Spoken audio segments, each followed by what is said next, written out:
What is going on, my YouTube friends? Here we are, about to put the seat cover on this seat. This is episode 4 of this custom seat build. We took you through a step-by-step of everything, and we are at the end zone. We are finally here. We're about to make this seat cover go on and see if all our hard work paid off. So please make sure to follow along. Here we have the seat cover that we just finished up. Now, a lot of times we have, people have different opinions on what to do with their seam allowance or their salvage.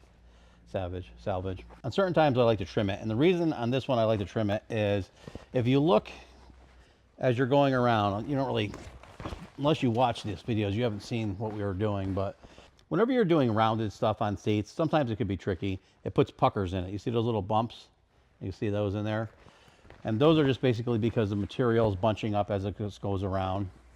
So some people will go through and put little V notches in there, which is a pain in the tail. If you do it first, it's easier. But then a lot of times when you're sewing it, those little flaps flap over, if you know what I'm saying, if someone else has done that. And then it makes a mess and a bump. So a lot of times I just sew around them, leave them in, and then we're just going to trim them. And we're going to heat this up. So throughout this video, you're going to hear this, which is the heat gun going a lot. So I'm just going to go through and I'm going to trim along the edge, and I'll show you. You can see there all the little bumps, right? So you could go through and try to notch a million V's in there. I'm just going to trim it. Some people don't like trimming it because the seam allowance, you could actually put it wherever you want, and you could have that salvage lay down and put your butt seam in the proper way, like by changing the direction of the salvage. I can't believe I can't say this. By changing the directions of the salvage, you could actually change the way the seat looks, and it's neat. But for this one, I'm just going to take it right off. And when you do this, you have to be super, super careful, because all this hard work, you could actually hit one thread and ruin it and have to start completely over, which we really don't want to do.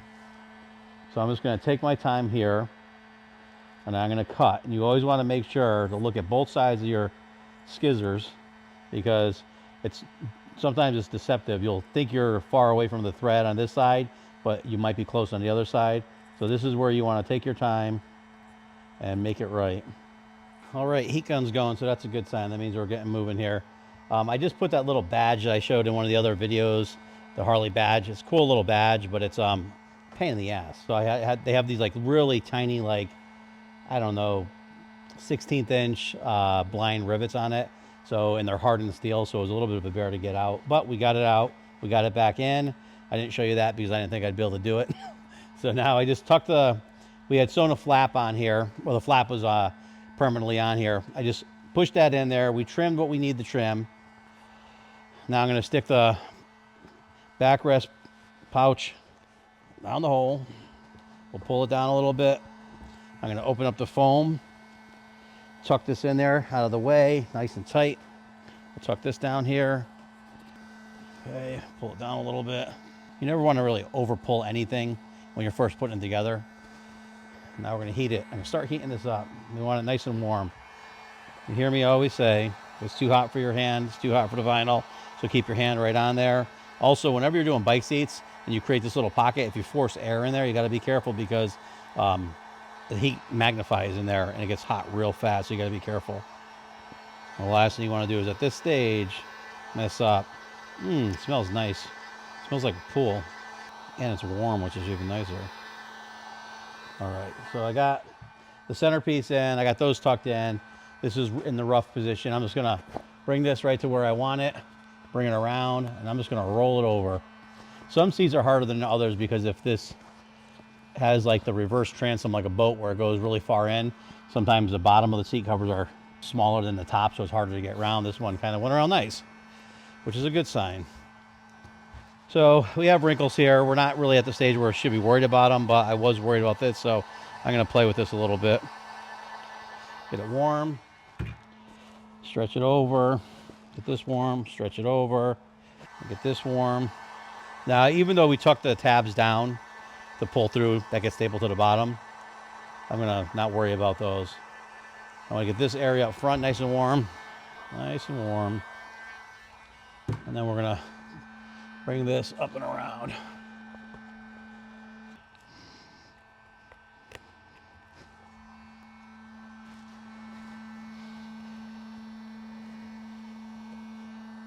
All right, so I just had to step out because the stupid strap for that little emblem broke off. I reused the Harley material and everything, figuring that they would have used something strong. But as soon as I got the seat together, it ripped. So I had to pull it off, and I had to put on our own piece of vinyl that's a little bit stronger. So now what I'm doing is I'm heating up the sides here. I always do the front and the back. I didn't center it completely yet and staple it in yet because I don't like how these have wrinkles. If you have wrinkles going this way, you always pull it that way. So we have wrinkles going that way, so I want to pull it this way. So I'm heating up the sides. One thing you got to be careful when you're heating up the sides is, or any vinyl, is if it's wrinkly and you heat it, you could melt it or permanently put graining issues into it. So a lot of times you want to get it kind of closer, like stretch it a little bit. I'll show you on this side. So if I was to take and just start heating this up with this crease here, I could actually put that crease in there permanently.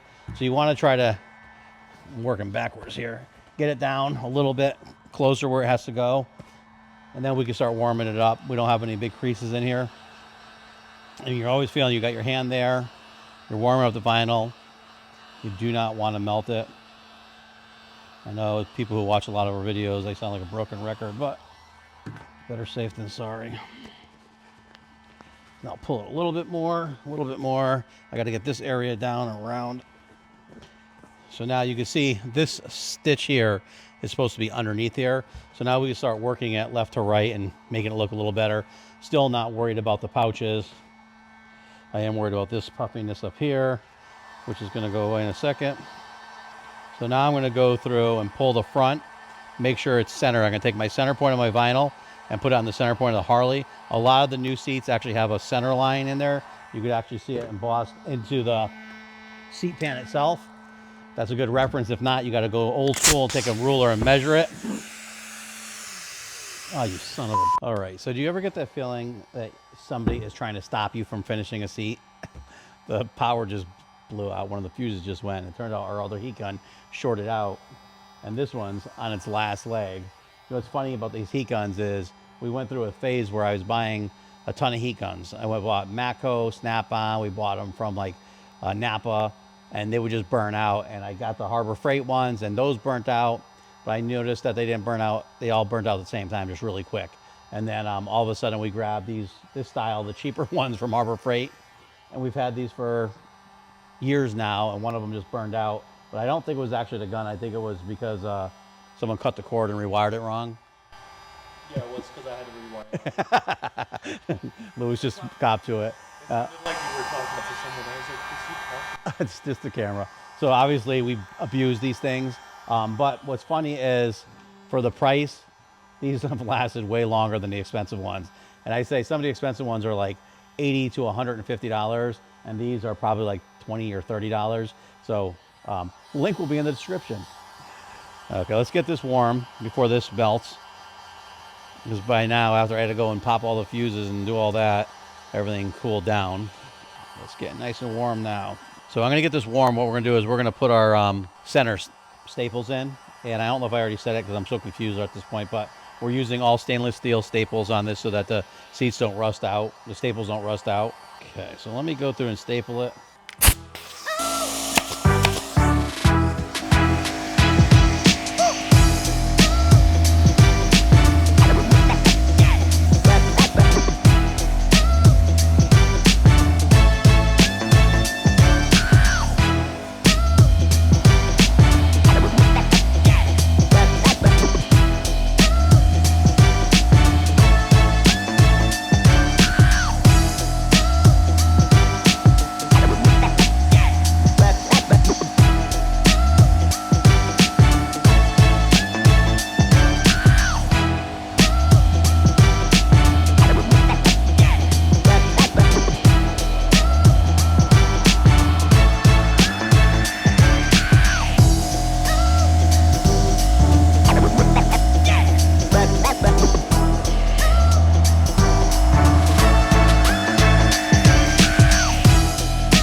Yeah, we bought a new backrest too, and we're gonna have to do that for this.